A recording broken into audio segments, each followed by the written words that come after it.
পুজো দিতে গিয়ে আমার সাথে যেরকম ঘটবে সত্যি আমি স্বপ্নেও ভাবতে পারিনি, এখনো স্বপ্নের মধ্যেই রয়েছে।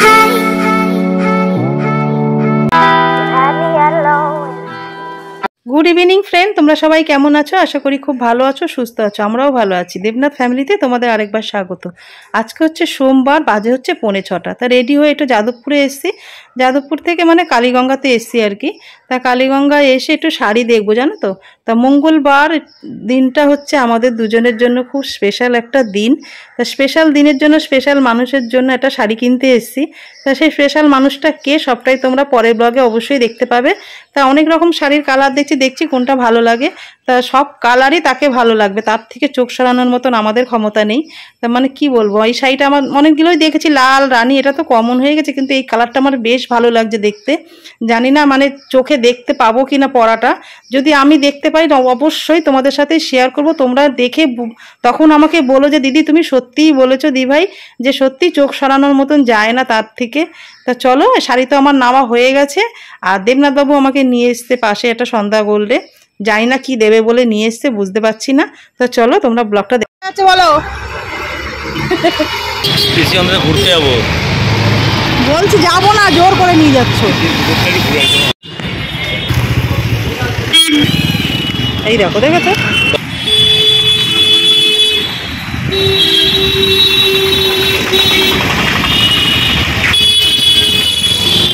তোমরা সবাই কেমন আছো? আশা করি খুব ভালো আছো, সুস্থ আছো। আমরাও ভালো আছি। দেবনাথ ফ্যামিলিতে তোমাদের আরেকবার স্বাগত। আজকে হচ্ছে মঙ্গলবার আর বাজে হচ্ছে 10:30। কালকে সোমবারে কিছু ভিডিও তোমাদের সাথে এটার সাথে শেয়ার করব। কালকে দেখিয়েছিলাম যে শাড়ি কিনতে যাচ্ছিলাম, বললাম স্পেশাল দিন। আজকের হচ্ছে 29শে মে, আজকে আমাদের মানে 29তম বিবাহ বার্ষিকী। তাই জন্য ওইটাই আমাদের কাছে স্পেশাল মানে মার কাছে একটু পুজো দিতে যাব। তাই জন্য মার জন্য কালকে শাড়ি কিনতে যাচ্ছিলাম। তাই ছেলে আর আমি এখন একটু বেরোবো। 11টার মধ্যে ওখানে চলে যাবো যাদবপুরে দয়াময়ী মার মন্দিরে। যারা আশেপাশে যাদবপুরে থাকো তারা তো নিশ্চয়ই জানবে দয়াময়ী মার মন্দিরটা। ওখানে আমরা যাই পুজো দিতে, ওই বাড়ি থাকতেও আসতাম, কিন্তু আজকে একটু যাবো ওইখানে মার কাছে পুজো দিতে। তা চলো তোমরা সঙ্গে থাকো, সাথে থাকো, আশা করছি তোমাদের ভালোই লাগবে। এটা নিয়ে দেবনাথ সব কিছু কিনে রাখবে, ফুল মিষ্টি মালা সবকিছু। আর মার এই যে শাড়িটা নিয়ে এসেছিলাম, মা নিজেই এত সুন্দর, যা পরে তাই মার থেকে চোখ ফেরানো যায় না। তারপরে তোমাদের সাথে বলেছি আমার ভীষণ পছন্দ হয়েছে শাড়িটা। জানি না যদি ভাগ্যে থাকে অবশ্যই মাকে মানে পরা দেখতে পারবা, তোমাদেরকেও দেখাতে পারবো। মাকে শাড়ি নিজে নিয়ে গিয়ে সাথে সাথে শাড়ি পরানোটা হচ্ছে ভাগ্যের ব্যাপার। একবার আমার সাথে ঘটেছিল মেয়ের বিয়ের সময়, সেটা আরেকদিন তোমাদের কোনো একটা ব্লগে তোমাদের সাথে শেয়ার করবো সেই গল্পটা। তো চলো, আমি দেরি হয়ে যাচ্ছে, একটু আগে থেকেই যাচ্ছি, মনের মধ্যে অনেকটা আশা নিয়ে যাচ্ছি যদি মাকে পরানো যায়। কেন অনেকে তো শাড়ি দিয়ে যায়, ডেটে লেখা থাকে, সেই ডেটে গিয়ে মাকে শাড়িটা পরায়। ওই জন্য তাদেরটা না পরিয়ে তো আমারটা পরাবে না, আজকে সাথে সাথে নিয়ে গেলে। তো দেখি যদি ভাগ্যে থাকে অবশ্যই মানে পরবে মা আর কি, যদি মার ইচ্ছা থাকে সেইভাবেই নিয়ে যাবো। ওখান থেকে দেবনাথ দিয়ে যাবে, তখন ডালার মধ্যে সাজিয়ে নিয়ে মাকে পুজোটা দেবে। তা ছেলে রয়েছে একা ঘরে, আমি বললাম চল তাহলে একটু হয়ে গেছে। স্যাম এই ঘরে এসি চালিয়ে দিয়েছে, ওরটুখানি সুখ, 1 ঘন্টা লাগবে পুজো দিতে।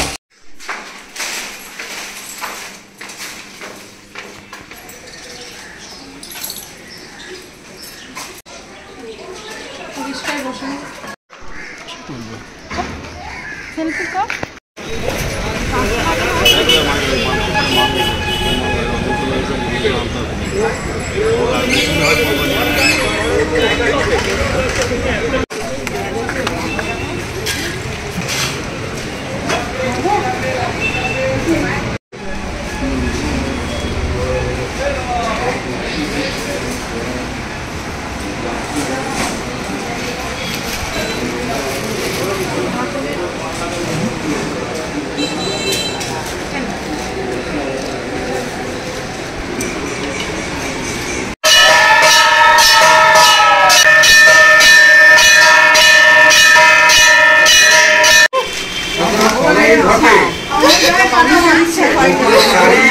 না পায় ফল ঘটে, শাড়ি গায়ে সুযোগ।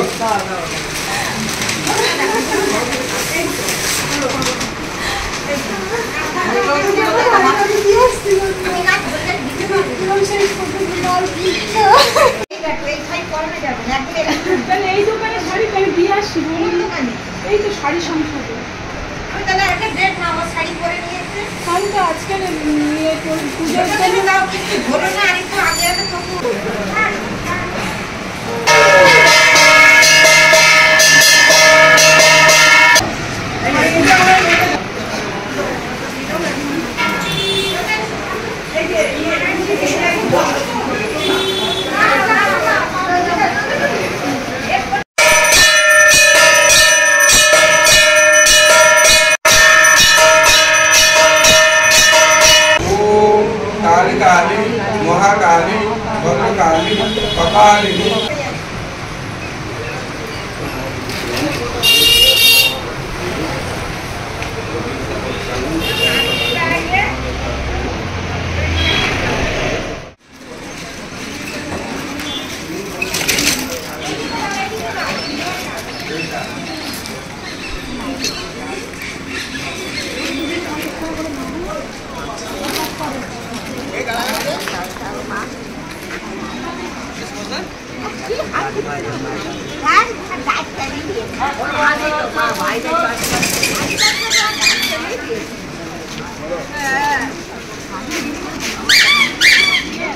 দিয়ে সবে বাড়ি আসলাম, এখন 1টা বাজে 10 মিনিট বাকি।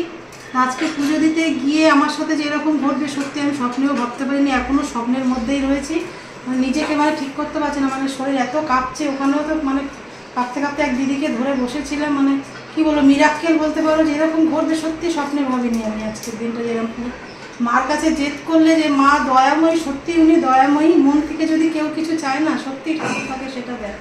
তা শাড়িটা নিয়ে গেছি, সত্যি ওখানে পরানোর মতনই না, পরাতে পারবে কিন্তু ডেট দিয়ে তোমাদের যাওয়ার সময় যেটা বলে গেলাম সেটাই মানে কথা বলতেই পারছি না, ডেট লিখে রাখে, মানে সেই ডেটে মাকে শাড়িটা পরায়। প্রত্যেক দিনই মা ওখানে নতুন শাড়ি পরে। তো এক ভদ্রমহিলা কালকের শাড়ি দিয়ে গেছে, দিয়ে ওনার ডেট লেখা রয়েছে। এবার আমাকে বলছে যে আমি যখন নিয়ে দাঁড়িয়েছি শাড়িটা, আমি কিন্তু একই রকম কথা মাকে বলতে গেছি, দয়াময়ী তুমি পরবে তো। মার ভেতরে আমার যেরকম মার কাছে মেয়েরা যেভাবে কথা বলে সেই বলতে গেছি। তা ওখানে গিয়ে বললো, দিদি বললো তুমি শাড়িটা রেখে আসো ওই দোকানে, আর নামটা আর ডেটটা লিখে আসো, ওই দিনকে কালকে পরিয়ে দেবে মাকে, এখন ডেট ফাঁকা আছে। তা আমি কিছুতেই শাড়িটা বুকের মধ্যে করেই রেখেছি, আশা ছাড়িনি যে না মা মনে হয় পরবে। তারপর দেখি ওই ভদ্রমহিলা যে শাড়ি দিয়েছে তার প্যাকেট থেকে শাড়ি খুলে নিচে যে দিদিরা থাকে তারা শাড়ি কুচি করে ও বাবুর কাছে দেয়, বাবু পরায়। তা শাড়িটা মানে কি বলবো, মানে বলতে পারছি না। শাড়িটা মানে বক্স খুলে যখন শাড়িটা দেখে ছোট, বলে এই শাড়ি মাকে পরানো যাবে না। আমাকে বলে কি তোমার শাড়িটা নিয়ে আসো, তোমারটাই পরবে। তো ঠাকুরমশাই বললো যে প্রথম বললো যে একটা ফল দে, ফলটা মায়ের ঘটে দিই। তো বাবু হাসছে, বলে কি আগে ফল নিল মা, তারপর তোর থেকে শাড়িটা পরলো। মানে এটা যে কি বড় পাওয়া আজকের যে বিবাহবার্ষিকীর দিনে, আমার সবচেয়ে বড় উপহার হচ্ছে আজকে যেটা মা দিল সেটাই। মাকে শাড়িটা পরা দেখতে পেয়ে আমার কি বলো, আমি এখনো ঘোরের মধ্যেই আছি। তো চলো রান্না বান্না করা এখন কোনো এনার্জি নেই, যাও একটু কিছু করে নেবো। 1টা বাজে, বিকালে যা খাওয়া দাওয়া তখন সবটাই তোমাদের সাথে শেয়ার করবো, তা তোমরা সঙ্গে থাকো। গুড ইভিনিং ফ্রেন্ড, অনেকক্ষণ পরে আবার তোমাদের সাথে কথা বলতে চলে আসলাম। রাত 9টা বাজে, তাই রাতে রান্নাবান্না করবো। আর তোমাদের বলেছিলাম রাতে রান্নাবান্নাগুলো সবটাই তোমাদের সাথে শেয়ার করব, সেই জন্য চলে এসেছি। আর দুপুরবেলা পুজো দিয়ে যখন 1টার সময় এসছি, তারপরে জামা কাপড় ছেড়ে রান্নাঘরে আস্তে আস্তে পুরো 1:30 জানো তো। রান্নাবান্না করে সব পরিষ্কার পরিচ্ছন্ন করতে করতে প্রায় মানে 3:30 মতন বেজে গেছিলো। তার ছেলে আর আমি তখন, ছেলে আবার সকালে ক্লাস করতে পারিনি, আমাকে পুজো দিতে নিয়ে গেছিলো বলে বেলা এসে ক্লাস করেছে, আর মনে 4টে বেজে গেছিলো ক্লাস করে উঠতে। সেই সময় ভাত খেয়ে শুয়েছি, তো আর ভালো লাগছিল না শরীরটা। দেবনাথ তো 6টার সময় এসে ভাত খেয়েছে। তা আজকে ভেবেছিলাম পুজো দিয়ে একসাথে সবাই বাড়ি এসে দুপুরের লাঞ্চটা সবাই একসাথেই করব, কিন্তু হয় না। সবকিছু মেয়েরা দেখবে যেটা আশা করে সেটা কোনোদিনই পূর্ণ হয় না। তা আজকে মা যেই উপহারটা দিয়েছে সেই জন্য এইসব আশা সবটাই আমি ত্যাগ করতে পারি, কোনো অসুবিধা নেই। মা আজকে আমার সবচেয়ে বড় উপহারটাই দিয়ে দিয়েছে এই বছর বিবাহবার্ষিকী। তা পরে গল্প করছি, আগে রান্নাগুলো আগে কি করব সেটা তোমাদের বলি। তা দেখো 3 কাপ ময়দা নিয়েছি দই পরোটা বানানোর জন্য, আর 4 চামচ টক দই, আর নুন দিয়ে দিলাম, আর সাদা তেল, আর হাতে ঘষে একটু জোয়ান দিয়ে দিলাম। চিনিটা একটু বাড়ন্ত, তাই জন্য একটু চিনি দিতে পারলাম না, তোমরা একটু চিনি দেবে, আরো বেশি ভালো লাগবে খেতে। তা ভালো লাগছিল না বলে দেবনাথ একটু ময়দাটা মেখে দিচ্ছিল। হাত আমার একটু ময়দাটা মাখলে না হাতটা ভীষণ যন্ত্রণা করে, কেন জানি না।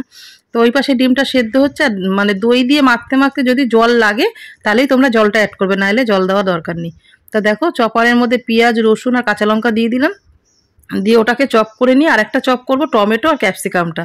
তা ওই সবগুলো আমার চপ করা হয়ে গেছে। এবার 5টা ডিম একটু গ্রাইন্ডারে ঘষে নেবো ডিমগুলো, মানে আলু ভাজার মতন ঝিরিঝিরি হলে বেশ ভালো লাগবে। তা চলো এগুলো সব রেডি করে গুছিয়ে নিয়ে তারপরে দেখো কড়াই বসিয়ে দিয়েছি মানে গ্যাসের উপরে, দিয়ে একটু সাদা তেল দিয়ে নিলাম।